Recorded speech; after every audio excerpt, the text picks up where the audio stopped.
سلامتی ہے ان آنکھوں پہ جو ہدایت پہ نظریں جمائے بیٹھی ہیں، ان کانوں پہ جو ذکر خیر کے منتظر رہتے ہیں، اور ان قدموں پہ جو ہدایت کی راہ پہ گامزن ہیں۔ تو یہاں اب سیدنا موسیٰ کو بلا لیا گیا ہے، اس لیے بلا لیا گیا ہے کہ انہیں اللہ کی شریعت دی جائے، اللہ کا قانون دیا جائے۔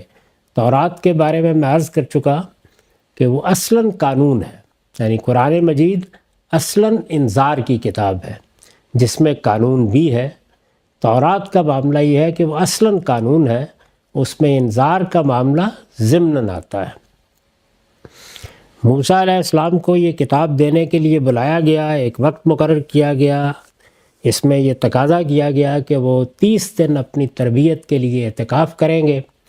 پھر ان کی جلد بازی کو دیکھ کر، جو ظاہر ہے کہ شوق ملاقات میں تھی، 10 دن کا اضافہ کر دیا گیا تاکہ صبر کی تربیت ہو، اور پھر اللہ تعالیٰ نے ان سے کلام فرمایا، اور یہ بعد میں ذکر آئے گا کہ تورات دی گئی، لیکن وہ پہنچے۔ یہ ایک بڑا شرف تھا جو ان کو حاصل ہوا۔ طور پر بلا کر اللہ تعالیٰ نے ان سے خود بات کی۔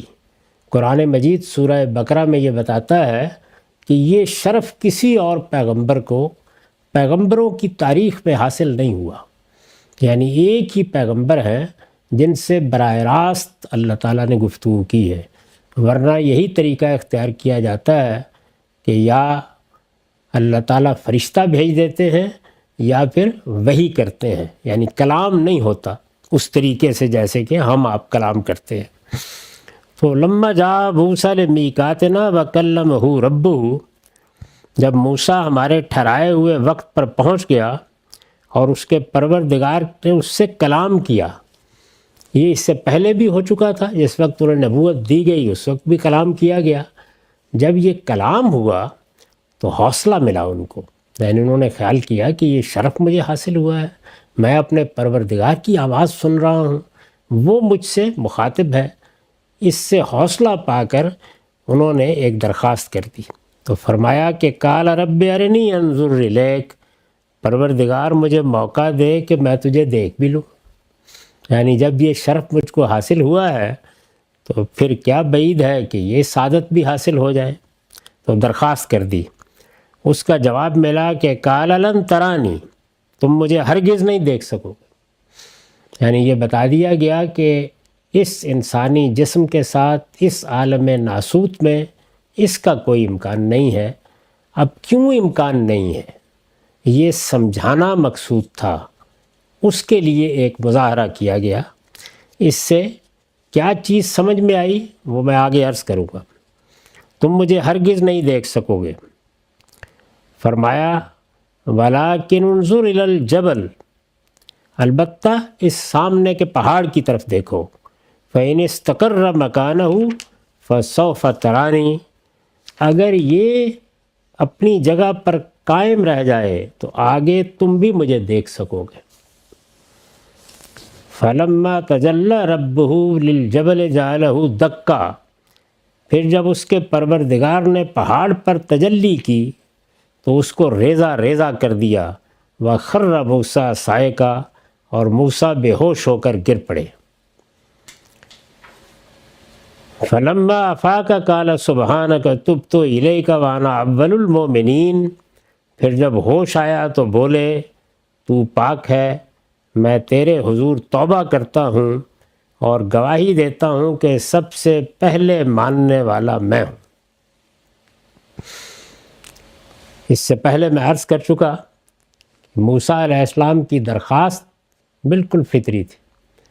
مجھے آپ کو بھی اگر یہ موقع ملے اور کچھ حوصلہ پا سکیں تو ہم بھی یہی چاہیں گے۔ ہر انسان جو پروردگار کو مانتا ہے، اس کی اگر سب سے بڑی خواہش پوچھی جائے تو یہی ہوگی کہ اس کی ملاقات ہو جائے، وہ کبھی دیکھے اپنے پروردگار کو۔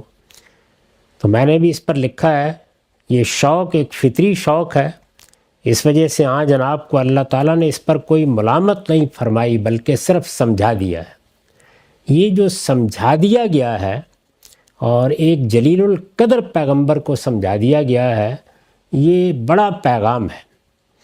اس دنیا میں جتنے بھی صوفیانہ مذاہب پیدا ہوئے ہیں اور ہمارے ہاں بھی اس کے اثرات پہنچے اور وہ تصوف کی صورت اختیار کر گئے، ان سب میں اس طرح کے مشاہدات ہی کو ہدف بنایا جاتا ہے۔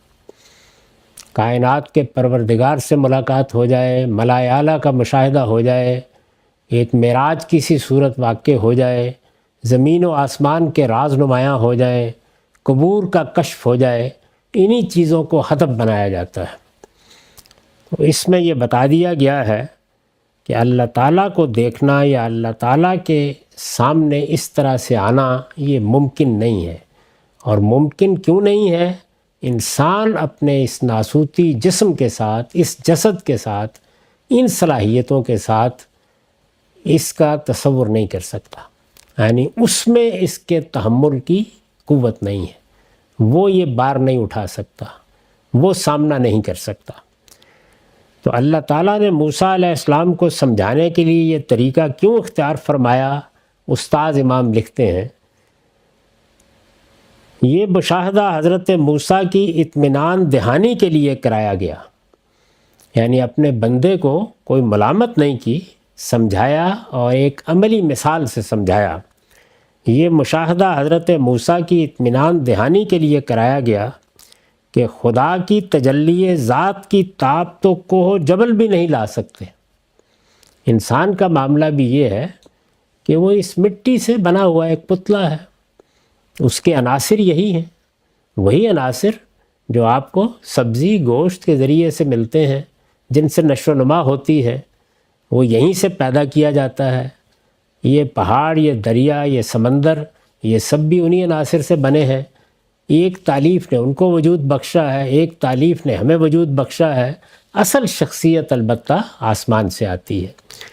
تو یہ وجود، یہ جسم، یہ جسد، یہ شخصیت یہ تحمل نہیں کر سکتی اللہ تعالیٰ کی تجلی کا۔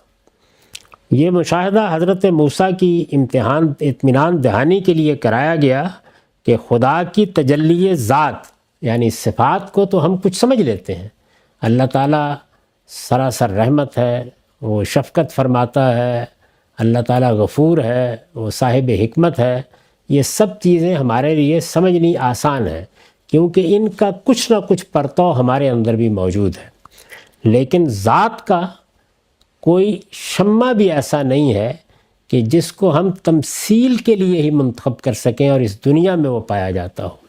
اسی لیے قرآن مجید نے تنبیہ کی ہے کہ لیسا کمثلہ شیء، کہ اس دنیا میں تمہارے علم کی بنیاد تمثیل ہے۔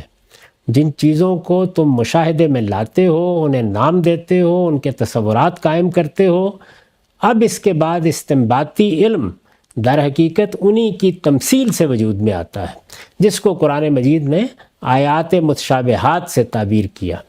تو یہ بتا دیا گیا کہ ذات خداوندی کے لیے اس طرح کی کوئی چیز نہیں ہے۔ یہی معاملہ ذات خداوندی کے افعال کا ہے۔ وہ جس دنیا میں جس قانون کے تحت واقع ہوتے ہیں، وہ اس زمان و مکان کے حدود کے پابند نہیں ہوتے۔ تو فلسفے کی بھی سب سے بڑی غلطی یہ ہے کہ وہ انسان سے ان کائنات اور کائنات کے قوانین کو سمجھنے کی بجائے خدا میں بیٹھ کر سمجھنا چاہتا ہے۔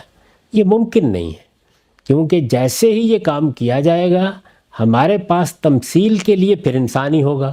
تو اس طریقے سے ہم اس ذات خداوندی کو جو هو الاول هو الآخر والظاہر والباطن ہے، اس زمان و مکان کے اندر رکھ کر سمجھنے کی کوشش کریں گے۔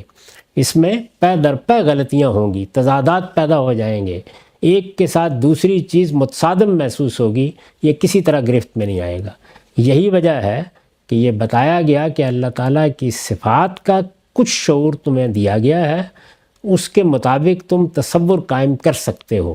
اللہ تعالیٰ اپنے افعال کے بارے میں اپنے پیغمبروں کے ذریعے سے بتا دیں گے کہ وہ کیا سنن ہے جس کے تحت وہ معاملہ کرتے ہیں، یہ تم سمجھ سکتے ہو۔ لیکن یہ کہ خود ذات خداوندی کا معاملہ کیا ہے، خود ذات خداوندی کے علم کی نوعیت کیا ہے، خود ذات خداوندی کی قدرت کس طریقے سے چیزوں کا احاطہ کرتی ہے، یہ انسان کے گرفت میں آنے کی چیز نہیں ہے۔ تو قرآن مجید نے یہاں سبق دیا ہے کہ ایاز قدر خود بشناس، اپنے حدود میں رہ کے علم حاصل کرنا چاہیے۔ اسی وجہ سے یہ بات عارف کہتے ہیں کہ علم صرف یہ نہیں کہ آپ کیا جان لیں، علم یہ بھی ہے کہ آپ یہ جان لیں کہ آپ کیا نہیں جان سکتے، اور یہ سب سے بڑا علم ہے۔ اسی کو بیان کیا جاتا ہے کہ لا ادری نصف العلم، یعنی جب میں یہ کہتا ہوں کہ میں یہ نہیں جانتا تو یہ بجائے خود ایک بڑے علم کا اظہار ہے، یعنی یہاں میں اپنے حدود کا صحیح شعور حاصل کر کے اس کا اظہار کرتا ہوں۔ تو یہ مشاہدہ اس لیے کرایا گیا کہ یہ بتا دیا جائے کہ اگر ذات خداوندی کی تجلی کا ایک شمع پہاڑ پر ڈالا جائے اور وہ ریزہ ریزہ ہو جاتا ہے تو تم کس طرح سے اس کا تحمل کرو گے، اس لیے کہ تمہاری اپنی ذات بھی انہی عناصر سے ترتیب پائی ہے۔ یہ جسد، یہ جسم، یہ آنکھیں، یہ تو بہرحال یہیں سے وجود پذیر ہوئی ہیں، تو ان کو کس طرح استعمال کرو گے کہ تم اللہ تعالیٰ کو دیکھ سکو۔ خدا کی تجلی ذات کی تاب تو کوہ و جبل بھی نہیں لا سکتے، جو جامد اور ٹھوس ہونے کے اعتبار سے سب سے بڑھ کر ہیں، تو تم انسان ضعیف البنیان، یعنی جس کی ساری تعمیر ہی بڑے ذوف کے ساتھ ہوئی ہے، اگر دیکھا جائے تو کسی چوٹ کو، کسی قوت کو تحمل کرنے کے لیے پہاڑ کہیں زیادہ طاقتور ہے، انسان کا معاملہ تو بہت ہی ضعف اور بہت کمزوری کا ہے۔ سب سے بڑھ کر ہے تو تم انسان ضعیف البنیان ہو کر کس طرح لا سکو گے، یعنی انسان کی حیثیت سے میرا اور آپ کا شرف اصل میں وہ عقل ہے، اور عقل کی آنکھوں سے ہم روز خدا کو دیکھتے ہیں، لیکن یہ کہ ان آنکھوں سے دیکھ لیا جائے یہ ممکن نہیں ہے۔ انسان کی قوت برداشت محدود ہے، اس کی نگاہیں روشنی کو دیکھتی ہیں۔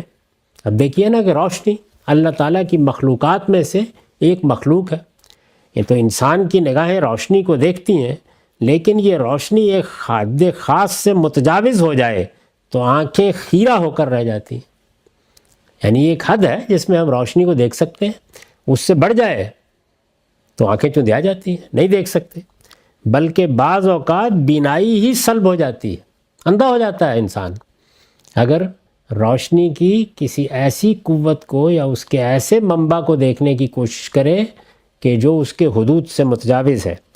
اس کے کان آواز کو سنتے ہیں، لیکن ان کے سننے کی تاب بھی بس ایک مقررہ حد ہی تک ہے۔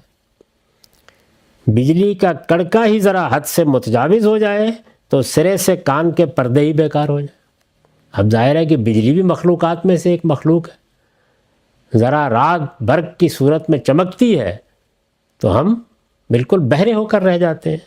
آفتاب اس کی زندگی کی ایک ناگزیر ضرورت ہے، سورج کی روشنی، سورج کی حدت اسی سے در حقیقت زندگی کی نمود ہوتی ہے، مگر اس کی روشنی اور حرارت اسی وقت تک اس کے لیے حیات بخش ہے جب تک وہ نہایتی طویل فاصلے سے، نہ جانے کتنے فضائی پردوں کی اوٹ سے اور کتنی چھلنیوں سے گزار کر اپنی روشنی اور حرارت اس کو پہنچاتا ہے۔ اگر کسی دن ذرا کرۂ ارض سے قریب آ کر اس پر ایک نظر ڈال دے تو سارے جاندار جل بن کر خاک اور راکھ ہو جائے۔ یعنی اللہ تعالیٰ نے ہمارے تحمل کا صحیح اندازہ کر کے سورج کو اس جگہ رکھا ہے کہ ہم برداشت کر پاتے ہیں، حالانکہ اس کی روشنی، اس کی حدت، یہ سب ہماری ضرورت ہے، لیکن ہمارے لحاظ سے یہ کروڑوں میل کا فاصلہ ہے جس سے وہ اپنی روشنی پہنچاتا ہے ہم تک۔ تو اس لیے اگر وہ کسی دن ذرا کرۂ ارض سے قریب ہو کر نظر ڈال دے تو سارے جاندار جن بھول کر خاک اور راکھ ہو جائیں، تو جب اس کائنات کی مخلوق کے مقابل میں انسان کی قوت برداشت اتنی ناتواں ہے، اتنی کمزور ہے، تو وہ خدا کی ذات بہت کی تاب کس طرح لا سکتی ہے جو نور مطلق اور تمام چون و چگوں سے ماورا اور بالاتر ہے۔ نور مطلق یعنی ایک ایسا نور کہ جس کی کسی قید اور شرط سے آپ تصویر نہیں بنا سکتے ذہن میں، سب چیزوں سے بالاتر۔ چنانچہ قرآن مجید نے یہی بات کہی ہے سورہ حدید میں کہ نہ یہ تمہارا زمان ہے جس میں وہ محدود ہوتا ہے، نہ تمہارا مکان ہے جو اس کا احاطہ کر سکتا ہے، وہ ان سب چیزوں سے بالاتر ہے۔ جس وقت تم اس کے عرش کا تصور کرو یا اس کے استوا کا تصور کرو یا اس کی شخصیت کا تصور کرو تو اس میں اس دنیا میں اپنے وجود سے، کائنات کے وجود سے، یہاں موجود چیزوں سے تمثیل نہیں دے سکتے، کیونکہ کوئی چیز بھی ایسی نہیں ہے جسے اس کی کسی بھی درجے میں مثل قرار دیا جا سکے۔ تو یہ بتا دیا گیا کہ خدا کی ذات بہت کی تاب کس طرح لا سکتی ہے، یعنی انسان یہ مخلوق کیسے لا سکتی ہے جو نور مطلق اور تمام چون و چگوں سے ماورا اور بالاتر ہے۔ جتنے اعراض لاحق ہوتے ہیں وہ سب کے سب بے معنی ہیں، وہاں یہ سب چیزیں ہمارے متعلق ہیں، یہ سارے تعینات ہمارے ہیں، وہ ان سب چیزوں سے بالاتر ہے۔ اس کے بعد ارشاد فرمایا، پھر جب اس کے پروردگار نے پہاڑ پر تجلی کی تو اس کو اور ریزہ ریزہ کر دیا اور موسیٰ بے ہوش ہو کر گر پڑے۔ پھر جب جو ہوش آیا تو بولے تو پاک ہے، میں تیرے حضور توبہ کرتا ہوں اور گواہی دیتا ہوں کہ سب سے پہلے ماننے والا میں ہوں۔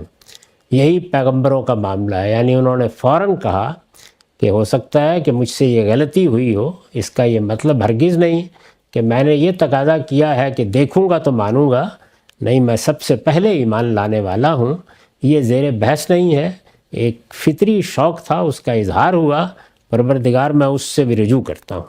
تو انہوں نے اپنی حیثیت پہچانی اور فوراً توبہ کی۔